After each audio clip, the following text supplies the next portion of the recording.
സ്റ്റോറിയിലേക്ക് കടക്കുമ്പോൾ രണ്ടാനച്ഛനിൽ നിന്ന് ക്രൂരമായിട്ടുള്ള മർദ്ദനമേൽക്കുന്നതായി 5 വയസ്സുകാരൻ. ചേർത്തല ടൗൺ സ്കൂളിലെ UKG വിദ്യാർത്ഥിയായ കുട്ടി സ്കൂളിലെ കൗൺസിലിംഗിലാണ് ഇക്കാര്യം വെളിപ്പെടുത്തിയത്. കുട്ടിയെ സംരക്ഷിക്കണമെന്നാവശ്യപ്പെട്ട് സ്കൂൾ PTA ചേർത്തല പോലീസിന് പരാതി നൽകി.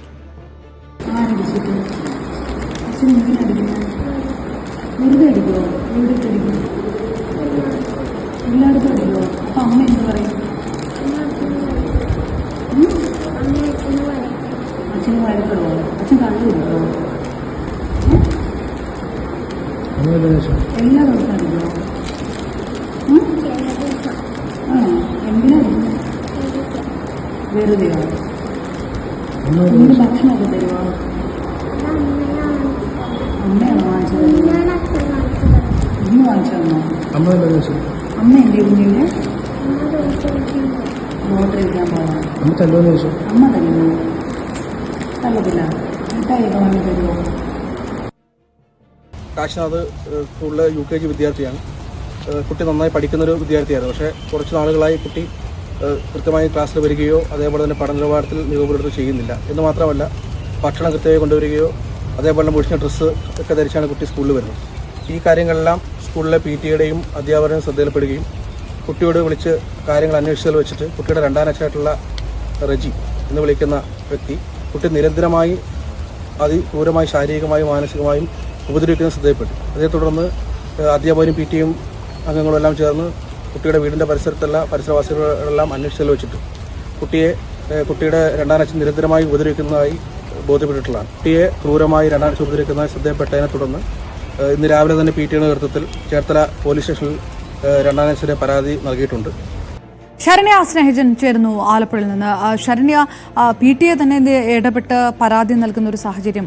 ഇപ്പോൾ ഈ കുട്ടി എവിടെയാണുള്ളത്? ഈ കുട്ടി ആ കുട്ടിയുടെ വീട്ടിൽ തന്നെയാണോ? അതായത് രണ്ടാനച്ഛന്റെ സംരക്ഷണത്തിൽ തന്നെയാണോ? ഈ കുട്ടിയുടെ അമ്മ ഇതിനകത്ത് എടുക്കുന്ന നിലപാട് കൂടി ഏറെ നിർണായകമാകുന്നില്ലേ? ഏത് തരത്തിലാണ് ഈ കേസ് പോലീസ് കൂടി കാണുന്നത്? അപർണ, ഇത് കുറച്ചു നാൾ മുമ്പ് തന്നെ ഈ കുട്ടി സ്കൂളിൽ വരുന്ന ഒരു സാഹചര്യം അധ്യാപകർ നിരീക്ഷിക്കുന്നുണ്ടായിരുന്നു. ഒപ്പം തന്നെ ഈ കുട്ടിയോട് കൂടുതൽ കാര്യങ്ങൾ ചോദിച്ച് മനസ്സിലാക്കുകയും ചെയ്തു. അപ്പോൾ നന്നായി പഠിക്കുന്ന ഒരു കുട്ടിയായിരുന്നു. പിന്നീട് കുട്ടി ക്ലാസ്സിൽ ഭയങ്കര മൂകനായി ഇരിക്കുന്ന ഒരു സാഹചര്യം ഉണ്ടായി. അങ്ങനെ കുഞ്ഞിനോട് കാര്യങ്ങൾ ചോദിച്ച് മനസ്സിലാക്കിയ ഘട്ടത്തിൽ ഈ രണ്ടാനച്ഛൻ ഉപദ്രവിക്കുന്നതായുള്ള വിവരം അവർക്ക് ലഭ്യമായിരുന്നു. തുടർന്ന് പോലീസിൽ ഇക്കാര്യങ്ങൾ സ്കൂൾ PTA എന്നുള്ള രീതിയിൽ ദിനൂപിന്റെ ഒക്കെ നേതൃത്വത്തിൽ തന്നെ പോലീസിൽ അറിയിക്കുകയും ചെയ്തു. പക്ഷെ അന്ന് ആ ഘട്ടത്തിൽ അറിയിച്ച് പോലീസിന്റേതായിട്ടുള്ള ചില താക്കീതുകളൊക്കെ ഈ സംഭവത്തിൽ ഈ രണ്ടാനച്ഛൻ റെജിയുടെ നേരെ ഉണ്ടായിരുന്നു എന്നുള്ളതാണ് നമുക്ക് മനസ്സിലാക്കാൻ കഴിയുന്നത്. അതിനുശേഷം ഇവർ കുറെ നാളുകളായി കുട്ടിയുടെ സാഹചര്യം നിരീക്ഷിച്ചു വരികയായിരുന്നു. കഴിഞ്ഞ ദിവസങ്ങളിലൊക്കെ തന്നെയും ഈ ദിനൂപും ഒപ്പം തന്നെ അനുപ്രിയയും ഉൾപ്പെടെയുള്ള, അതായത് ഈ കുട്ടിയോട് സംസാരിച്ച കുട്ടിയിൽ നിന്ന് കാര്യങ്ങൾ ചോദിച്ച് മനസ്സിലാക്കിയ ചേർത്തല നഗരസഭയുടെ യൂത്ത് കോർഡിനേറ്റർ ആയിട്ടുള്ള അനുപ്രിയ ഉൾപ്പെടെയുള്ളവർ ഈ കുട്ടിയുടെ പരിസരം നിരീക്ഷിച്ചു വരികയായിരുന്നു. അവിടെ നിന്നും പരിസരവാസികൾ ഉൾപ്പെടെ പറയുന്നത് രാത്രി കാലങ്ങളിൽ കുഞ്ഞിന്റെ കരച്ചിൽ കേൾക്കാറുണ്ട്, സ്ഥിരമായി കരച്ചിൽ കേൾക്കാറുണ്ട് എന്നുള്ളതാണ്. തുടർന്ന് അന്വേഷണത്തിലാണ് ഇവർ ഈ കുട്ടിയുടെ അമ്മയുടെ രണ്ടാം ഭർത്താവാണ് റെജി എന്നുള്ളത് മനസ്സിലാകുന്നത്. കുട്ടിയുടെ രണ്ടാനച്ഛനാണ് റെജി. തുടർന്ന് ഈ റെജി വൈകുന്നേരങ്ങളിൽ മദ്യപിച്ചു കഴിഞ്ഞാൽ കുഞ്ഞിനെ ഉപദ്രവിക്കാറുണ്ട് എന്നുള്ളതാണ് കുഞ്ഞ് തന്നെ ഇപ്പോൾ സ്ഥിരീകരിച്ചിരിക്കുന്നത്. മാത്രമല്ല ഭക്ഷണം ഉൾപ്പെടെയുള്ള കാര്യങ്ങൾ എത്തിച്ചു നൽകുക അമ്മ, അതായത് അമ്മ ലോട്ടറി വിൽപ്പന നടത്തിയാണ് ഈ ഭക്ഷണം ഉൾപ്പെടെയുള്ള കാര്യങ്ങൾ എത്തിച്ചു നൽകുക. വൈകിട്ട് മദ്യപിച്ചു കഴിഞ്ഞാൽ ഈ കുട്ടിയെ ഇയാൾ 2 കൈയും കൂട്ടി കരണത്തടിക്കുന്നത് അടക്കമുള്ള കാര്യങ്ങൾ, ആ രീതിയിലുള്ള ഉപദ്രവം, 2 കവിളിലും ചേർത്ത് അടിക്കുന്ന ഉൾപ്പെടെയുള്ള ഉപദ്രവങ്ങളാണ് ചെയ്യുന്നതെന്നാണ് കുഞ്ഞ് പറഞ്ഞത്. ശരീരം മുഴുവൻ ഉപദ്രവിക്കാറുണ്ട്, വെറുതെ ആണ് അച്ഛൻ ഉപദ്രവിക്കുന്നത് എന്നുള്ളതാണ് ഇപ്പോൾ കുട്ടി പറഞ്ഞിരിക്കുന്നത്. തുടർന്ന് ഈ അനുപ്രിയയും ഒപ്പം തന്നെ ദിനൂപും സ്കൂളിലെ PTA മറ്റ് സ്കൂളിലെ അധ്യാപകരും ഒക്കെ ചേർന്നാണ് കുട്ടിയോട് ഈ കാര്യങ്ങൾ സംസാരിച്ചത്. ഇന്നലെ കുട്ടിയെ കൊണ്ടുവരാനായിട്ട് ഇവർക്ക് നിർദ്ദേശം നൽകിയിരുന്നു. പക്ഷെ ഇന്നലെ അവര് കുഞ്ഞിനെ കൊണ്ടുവന്നില്ല. ഇന്നാണ് ഇപ്പോൾ രാവിലെ കുട്ടിയെ കൊണ്ടുവരികയും ഈ കുട്ടിയിൽ നിന്ന് ഇത്രയും കാര്യങ്ങൾ ഇവർക്ക് മനസ്സിലാക്കുകയും ചെയ്തത്. അതായത് പരിസരവാസികൾ പറഞ്ഞ കാര്യങ്ങൾ സ്ഥിരീകരിക്കുന്ന രീതിയിൽ തന്നെയായിരുന്നു കുഞ്ഞ് അനുപ്രിയോട് ഉൾപ്പെടെ സംസാരിക്കുകയും കാര്യങ്ങൾ പറയുകയും ചെയ്തിട്ടുള്ളത്. UKG സ്റ്റുഡന്റ് ആണ്, അതായത് 5 വയസ്സ് മാത്രമുള്ള ആൺകുട്ടിയാണ്. ആ കുട്ടിയാണ് ഈ രീതിയിൽ ഉപദ്രവിക്കുന്നത്. ചേർത്തല ടൗൺ സ്കൂളിലെ അധ്യാപകരും PTA ഒക്കെ ചേർന്നാണ് ഇപ്പോൾ പോലീസിന് പരാതി നൽകിയിട്ടുള്ളത്. ചേർത്തല പോലീസിൽ കുട്ടിയുടെ സംരക്ഷണം ഉറപ്പുവരുത്തണമെന്ന് ആവശ്യപ്പെട്ടുകൊണ്ട് ഈ രണ്ടാനച്ഛൻ റെജിക്കെതിരെയാണ് ഇപ്പോൾ പരാതി നൽകിയിട്ടുള്ളത്. ശരണ്യ, ഈ അമ്മയുടെ നിലപാട് ഒരിക്കൽ കൂടി ഇപ്പൊ ഈ തരത്തിലേക്ക് ഈ പരാതി വളരെ ശക്തമായിട്ട് പോകുന്ന ഒരു സാഹചര്യം, ഈ അമ്മ എടുക്കുന്ന നിലപാട് കൂടി നിർണായകമാകുന്നു. എന്ത് കൃത്യമായിട്ടൊരു നിലപാടാണ് അവർ സ്വീകരിക്കുന്നത്? കുട്ടി ഇന്ന് കൊണ്ടുവന്നത് രണ്ടാനച്ഛനാണ് എന്നുള്ളതാണ് അവർ പറഞ്ഞിരിക്കുന്നത്. അമ്മയിൽ നിന്നുള്ള മറ്റ് വിശദാംശങ്ങൾ നമുക്ക് തേടാനേ കഴിഞ്ഞിട്ടില്ല. കാരണം ഇവരെ ലോട്ടറി വിൽപ്പന കുട്ടി പറഞ്ഞതിൽ നിന്ന് പകൽ അമ്മ വീട്ടിൽ ഉണ്ടാവില്ല എന്നുള്ളതാണ്. ലോട്ടറി വിൽപ്പനയ്ക്കായി അവർ പോകുന്നു. ലോട്ടറി വിൽപ്പന നടത്തിയാണ് ഉപജീവന മാർഗം കഴിക്കുന്നതിനുള്ള കാര്യങ്ങൾ ചെയ്യുന്നത് എന്നുള്ളതാണ്. അതിനുശേഷം ഇവരോടൊപ്പം കൂടിയ ആളാണ് റെജി എന്നുള്ളതാണ് നമുക്കിപ്പോൾ അറിയാൻ കഴിഞ്ഞിട്ടുള്ളത്. ആ രീതിയിൽ അമ്മയ്ക്ക് പോലും സംരക്ഷണം ഒരുക്കാൻ കഴിയാത്ത, അതായത് അമ്മ കുട്ടിയെ അടിക്കുന്ന ഘട്ടത്തിൽ വഴക്ക് പറയാറുണ്ട്. ഈ റെജിയെ രണ്ടാനച്ഛനെ വഴക്ക് പറയാറുണ്ടെന്നാണ് കുഞ്ഞ് പറയുന്നതെങ്കിൽ പോലും കുട്ടി അടികൊണ്ട് കരയുന്ന ശബ്ദം കേൾക്കാറുണ്ടെന്ന് പരിസരവാസികൾ ഉൾപ്പെടെ വ്യക്തമാക്കുകയും ഇവര് ഇപ്പോൾ കൗൺസിലിംഗ് ചെയ്ത ആളുകൾ ഉൾപ്പെടെ പലപ്പോഴും ആ വീടിന്റെ പരിസരത്ത് രാത്രി ചെന്ന് ഇത്തരം കാര്യങ്ങൾ, ഈ കുട്ടി പറഞ്ഞ കാര്യങ്ങൾ വസ്തുതയാണോ എന്നുള്ള സംബന്ധിച്ച് അന്വേഷണം നടത്തുകയും ചെയ്തു. ആ ഘട്ടത്തിലൊക്കെയും തന്നെ ഇവർക്ക് ബോധ്യപ്പെട്ടുള്ളത് കുട്ടി അകത്ത് ഞാൻ വരാം. PTA പ്രസിഡന്റ് അഡ്വക്കേറ്റ് ദിനീപ് നമുക്കൊപ്പം ചേരുന്നു. ഇതെങ്ങനെയാണ് PTA ഇങ്ങനെ ഒരു സംശയം തോന്നിയത്? ഈ കുട്ടി ആ തരത്തിലുള്ള പ്രതികരണങ്ങൾ നേരത്തെ ക്ലാസ്സിൽ നടന്നിരുന്നു. അത് കുട്ടി എങ്ങനെയാണ് ഇങ്ങനെ ഒരു വിഷയത്തിലൂടെയാണ് കുഞ്ഞുകുട്ടി കടന്നു പോകുന്നത് എങ്ങനെയാണ് തോന്നിയത്? അത് നമുക്ക് നേരത്തെ തന്നെ കുട്ടി നന്നായി പഠിക്കുന്ന ഒരു കുട്ടിയായിരുന്നു. LKG പോലും നന്നായിട്ട് ക്ലാസ്സിലൊക്കെ നല്ല പ്രസന്റ് ചെയ്യുന്ന കുട്ടിയായിരുന്നു. പക്ഷെ ഇടയ്ക്ക് വെച്ച് കുട്ടിയുടെ സ്വഭാവത്തിൽ ചില മാറ്റങ്ങൾ വന്നു. അതേപോലെ കുട്ടിയുടെ ഡ്രസ്സിലൊക്കെ മുഷിഞ്ഞ ഡ്രസ്സുകൾ ഒക്കെ ധരിച്ച് സ്കൂളിൽ വരിക, ഭക്ഷണമൊന്നും കൃത്യമായിട്ട് കൊണ്ടുവരാത്ത അങ്ങനെ ഒരു സാഹചര്യം വന്നപ്പോഴാണ് നമ്മുടെ PTA-യുടെയും അതേപോലെ അധ്യാപകരുടെയും ശ്രദ്ധയിൽ ഈ വിഷയം പെട്ടത്. അപ്പോൾ നമ്മൾ കുട്ടിയായിട്ട് ആദ്യം വിളിച്ച് സംസാരിച്ചപ്പോഴാണ് ഇങ്ങനെ രണ്ടാനച്ഛൻ കുട്ടിയെ ക്രൂരമായി ഉപദ്രവിക്കാറുണ്ട്, ശാരീരികമായും മാനസികമായും മദ്യപിച്ചെത്തി ഉപദ്രവിക്കാറുണ്ടെന്ന് വിവരം കുട്ടി പറയുന്നത്.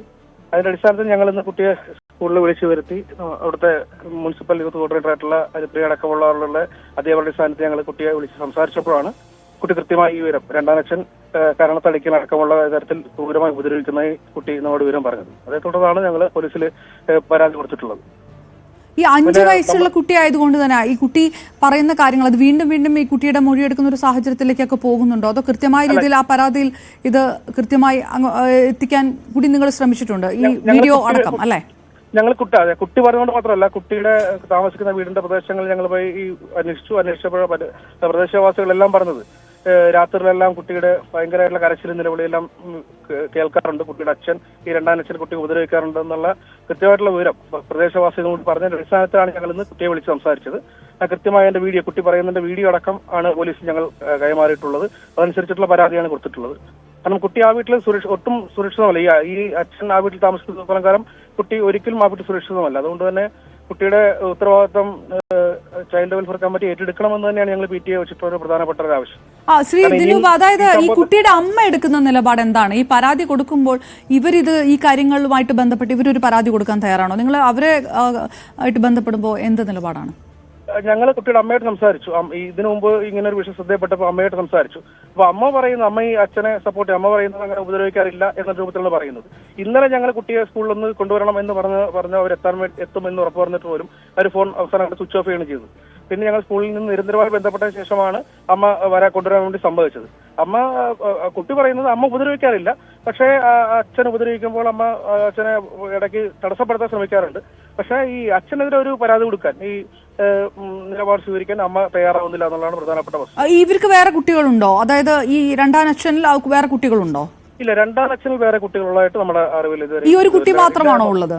അല്ല, ഇവർക്ക് മറ്റൊരു കുട്ടി, ഒരു വലിയൊരു മൂത്തൊരു മകൻ ഉണ്ട് എന്നാണ് നമുക്ക് അറിയാൻ കഴിഞ്ഞിട്ടുള്ളത്. പക്ഷെ ഇപ്പോ ഈ അച്ഛനും അമ്മയും ഈ മകനുമായാണ്, ഈ കുട്ടിയുമായാണ് താമസിക്കുന്നത്. അതായത് ഇപ്പൊ ഈ പരാതി ഇപ്പൊ ഈ കുട്ടിയുടെ മൊഴിയെടുക്കാൻ വേണ്ടി കുട്ടിയെ കൊണ്ടുവന്നത് രണ്ടാനച്ഛനാണ്. അതായത് കുട്ടി ഇത്രയും ഒരു വിഷയം നിൽക്കുമ്പോഴും ഈ കുട്ടി തിരിച്ചു പോകുന്നത് ആ വീട്ടിലേക്ക് തന്നെയാണ്, ഇതെല്ലാം തുറന്നു പറഞ്ഞതിന് ശേഷം.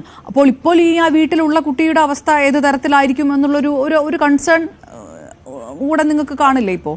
അല്ല, അതുകൊണ്ടാണ് ഞങ്ങൾ പറഞ്ഞത് കുട്ടിയുടെ ഉത്തരവാദിത്വം ചൈൽഡ് പ്രൊട്ടക്ഷൻ കമ്മിറ്റി ഏറ്റെടുക്കുന്നത്. കാരണം ഇനിയിപ്പോ ഈ കുട്ടി ആ വീട്ടിൽ ഒട്ടും സുരക്ഷിതമായിരിക്കില്ല. കാരണം ഇത്തരൊരു പരാതി അടക്കം വന്ന സാഹചര്യത്തിൽ തീർച്ചയായും കുട്ടിയെ ഈ രണ്ടാനച്ഛൻ ഇനിയും തുടർന്ന് ഉപദ്രവിക്കാനുള്ള സാധ്യത വളരെയധികം കൂടുതലുണ്ട്. അതുകൊണ്ട് തന്നെ ഞങ്ങൾ ഇന്ന് പോലീസ് അധികാരികളുടെ അടക്കം പറഞ്ഞത് അടിയന്തര റിപ്പോർട്ട് കൊടുത്ത് കുട്ടിയെ ഏറ്റെടുക്കാൻ വേണ്ടിയുള്ള ഒരു നടപടി അടിയന്തരമായി സ്വീകരിക്കണം എന്ന് തന്നെയാണ് ഞങ്ങൾ പറഞ്ഞിട്ടുള്ളത്.